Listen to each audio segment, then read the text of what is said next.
আজকে আপনাদেরকে দেখাবো টুনা রোস্ট কারি কেমনে বানাতে হয়। তো এখানে আমি পেঁয়াজ দিয়ে দিয়েছি গরম তেলের ভিতরে, তারপর এখানে আদা রসুন বাটা রেখেছি, এখানে কারি পাতা আছে, আর এখানে আমি 1 কেজি টুনা ফ্রাই করে নিয়েছি, হালকা ফ্রাই করে নিয়েছি মশলা লাগিয়ে। তারপর এখানে টমেটো নিয়ে নিয়েছি, 6টি টমেটো কেটে রাখছি। আমি এখন টমেটোগুলো দিয়ে দেব। টমেটো দিয়ে দেওয়ার পর একসাথে এগুলো করে নেব।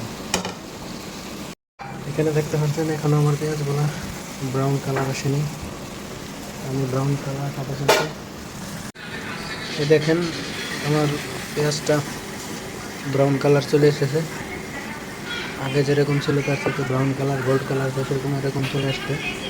আগে থেকে ব্লেন্ডার করে রাখছি আদা রসুন বাটা, এটা আমি অ্যাড করে দেব। দেখেন অ্যাড করে নিয়েছি, এখন মরিচের দেবো আরেকটা। এখানে অ্যাড করছি আমি 1 চামচ মরিচের গুঁড়া, 1 চামচ হলুদের গুঁড়া, 2 চামচ ধনিয়া এবং সাথে ফিশ মশলা এবং ব্ল্যাক পেপার। নেড়েচেড়ে দিবেন, মশলাটা সুন্দর করে কষাবেন এবং কিছু গরম মশলা অ্যাড করে দেবেন।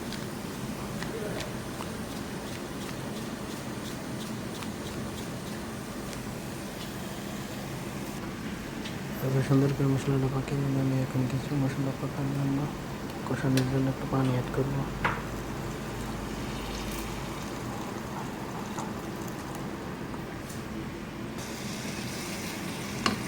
মশলার কালারটা একদম চলে আসছে। এখন আমি ফ্রাই করা মাছগুলো টুনা ऐड করে দেবো। এখন माची डाल दिया। साथ में अपना समीर भाई भी है। मच्छी गुला डालने के बाद अच्छा से मसाला मिक्स करके मच्छी में लगने का। अभी जो है একটা জিনিস মাথায় খেয়াল রাখবেন,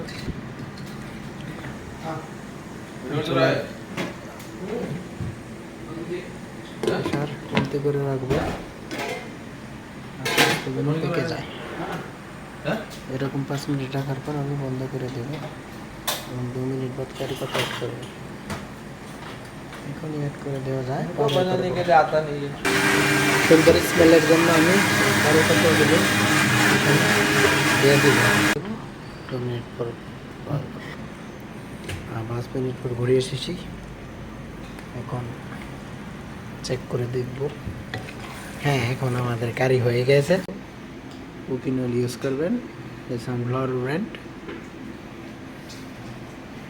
আজ এই পর্যন্তই, আল্লাহ হাফেজ।